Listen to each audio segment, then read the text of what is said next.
Dengue तापाच्या रुग्णाचं 6 lakh bill कसं? रुग्णाला अमृत पाजलं का? आमदार संतोष बांगर संभाजीनगरच्या एमजीएम रुग्णालयाच्या डॉक्टरवर संतापले।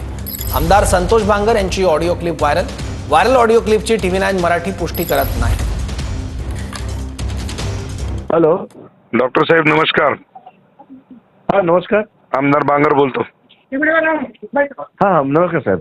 नमस्कार। ते एक आदित्य माणिकराव सरकटे म्हणून पेशंट आहे माझ्याकडचा। हो हो हो हो हो साहेब ते 3 लाखाचं मेडिकल आणि 2,85,000 रुपये तिचे फी मेडिक म्हणजे हे झालंय, बिल झालंय। 1,80,000 रुपये जमा केले आणि बाकीचे पैसे राहिले। तर मला वाटतं आता 10 दिवसाचे म्हणजे 6 लाख रुपये डेंग्यूच्या पेशंटला किती पद योग्य आहे हो? आता तुम्हाला माहित नाही त्याची कंडिशन? अहो कंडिशन कितीही खराब असू द्या ना, तिला काय अमृत पाजले का तुम्ही?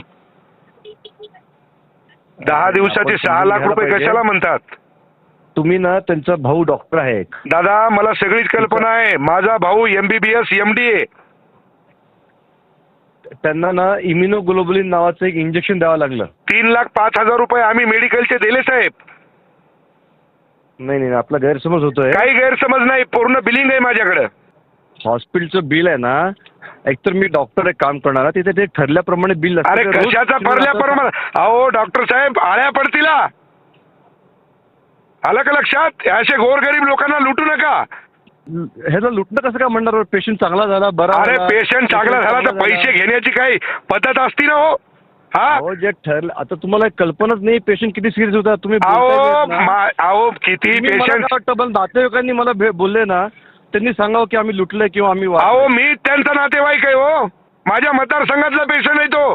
नाही मग तुम्ही मला अधिकाने फोन केलात की त्या पेशंट आपण दुसरीकडे शिफ्ट केलं असतं त्यांना। अहो कुणीकडे पेशंटला शिफ्ट केलं असतं, पण ही पद्धत आहे का? अहो ज्या वेळेस दुःखाची घटना येते ना, त्यावेळेस माणूस अंगावर सगळं। तुमचं म्हणणं काय आहे? माझं म्हणणं एवढंच आहे की ते बाकीचे जे पैसे येतात ते घेऊ नका।